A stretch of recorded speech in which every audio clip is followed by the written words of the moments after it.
akidah, akhlak, kalimat thayyibah, dan hari kiamat. Kalimat thayyibah. Kalimat thayyibah adalah kalimat-kalimat atau ucapan yang baik untuk kita ucapkan dengan kondisi yang saat itu kita alami. Seperti ketika kita tertimpa musibah, kita mengucapkan inna lillahi wa inna ilaihi raji'un, yang artinya sesungguhnya kami adalah milik Allah dan kepadanyalah kami kembali. Selain kalimat tersebut, Rasulullah Shallallahu Alaihi Wasallam juga mengajarkan kepada kita kalimat thayyibah agar kita senantiasa ingat kepada Allah Subhanahu wa Ta'ala. Kalimat tersebut adalah la haula wala quwwata illa billahil aliyyil azim, yang artinya tiada daya dan kekuatan kecuali dengan izin-Mu ya Allah yang maha tinggi dan maha agung. Kalimat ini adalah kalimat yang ringkas, namun memiliki makna dan keutamaan yang luar biasa. Sebab di dalam kalimat ini menggambarkan orang yang melafalkannya adalah orang yang benar-benar berserah diri kepada Allah. Sebab semua makhluk di dunia ini tidak bisa berbuat apapun selain dengan kehendak Allah Subhanahu wa Ta'ala. Selanjutnya, manfaat dalam menghafalkan kalimat la haula wala quwata illa billah. Manfaat yang pertama yaitu sebagai simpanan kekayaan kita di akhirat atau di surga nanti. Yang kedua, penawar dari segala penyakit dan rasa bimbang.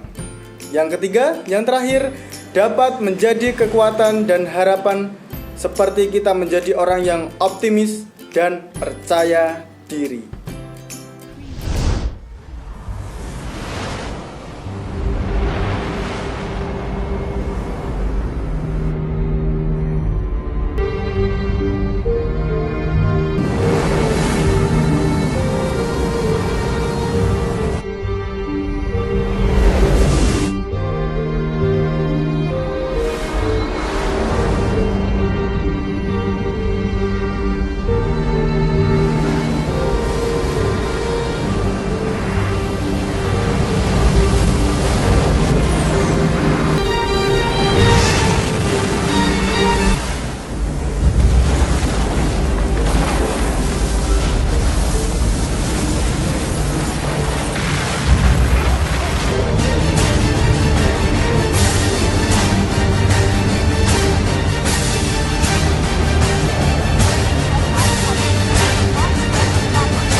Materi yang selanjutnya adalah hari kiamat. Ya, betul sekali, hari kiamat. Hari kiamat adalah peristiwa hancur dan leburnya seluruh alam semesta ini beserta isi-isinya. Dan semua makhluk yang ada di dalamnya akan dimatikan oleh Allah Subhanahu wa Ta'ala. Peristiwa hari kiamat ini ditandai dengan berbunyinya trompet sangkakala oleh malaikat Israfil. Siapa? Malaikat siapa? Israfil, ya betul sekali. Dan waktu hari kiamat ini tidak ada satu orang pun yang mengetahui kecuali Allah Subhanahu wa Ta'ala sendiri. Walaupun tidak ada yang mengetahui kecuali Allah, kita wajib percaya bahwa hari kiamat itu pasti akan terjadi. Percaya kepada hari kiamat atau hari akhir merupakan rukun iman yang keberapa, anak-anak? Rukun iman yang kelima, ya betul sekali.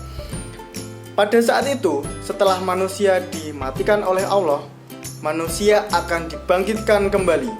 dan dikumpulkan di padang mahsyar. Di padang mahsyar tersebut, manusia akan dimintai pertanggungjawaban atas semua amal perbuatan yang dilakukan di dunia saat itu. Dan manusia pada saat itu hanya akan memikirkan dirinya sendiri. Sudah tidak peduli dengan keluarganya, tidak peduli dengan teman-temannya dan yang lainnya, hanya memikirkan dirinya sendiri. Macam-macam hari kiamat. Hari kiamat dibagi menjadi dua.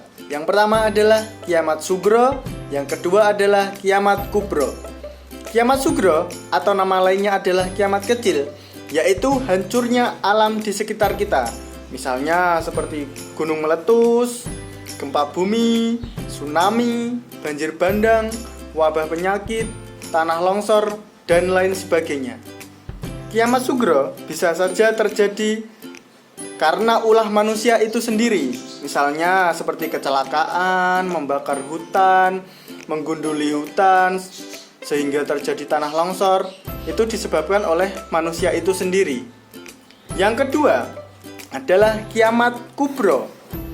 Kiamat kubro atau kiamat besar adalah hancurnya peristiwa alam semesta beserta isi-isinya seperti matahari, bumi, dan planet-planet akan berjalan tidak sesuai dengan porosnya, sehingga matahari, bumi, bulan, dan planet-planet lainnya akan bertabrakan satu dengan yang lainnya, sehingga bumi akan terguncang, gunung-gunung akan berterbangan seperti kapas ataupun kapuk, dan tidak ada satupun makhluk yang akan hidup pada saat peristiwa tersebut. Tanda-tanda hari kiamat. Yang pertama, banyak muslim yang wafat ataupun ulama yang wafat. Yang kedua, ilmu agama Islam dianggap sudah tidak penting lagi bagi kehidupan manusia. Yang ketiga, kemaksiatan semakin terang-terangan dan kejahatan pun merajalela di mana-mana. Yang keempat, banyak laki-laki menyerupai perempuan ataupun perempuan yang menyerupai laki-laki. Yang kelima, banyak pertengkaran besar, kerusuhan besar, ataupun konflik yang sangat besar antar negara. Tanda-tanda yang keenam, minuman keras dan barang terlarang akan dikonsumsi dan beredar bebas di mana-mana. Tanda-tanda yang terakhir, yang ketujuh, muncul orang yang mengaku-ngaku sebagai nabi ataupun rasul. Nah, itulah tanda-tanda hari kiamat akan terjadi. Setelah kita mengetahui makna dan tanda-tanda hari kiamat, tentu kita memiliki hikmah di baliknya atau manfaat di baliknya. Hikmah iman kepada hari kiamat. Yang pertama, bertambah keimanan kita kepada Allah Subhanahu wa taala.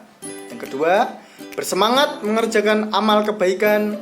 Yang ketiga, menghindari perbuatan yang dilarang oleh Allah Subhanahu wa taala seperti berkelahi dengan teman, mengonsumsi narkoba, minum minuman keras, mencuri, memfitnah, dan lain sebagainya. Itu semua tidak dilakukan. Hikmah yang keempat, bersikap jujur, disiplin, bertanggung jawab dalam tugas dan pekerjaan. Yang kelima, selalu menjaga lingkungan sekitar dan lingkungan sekolah.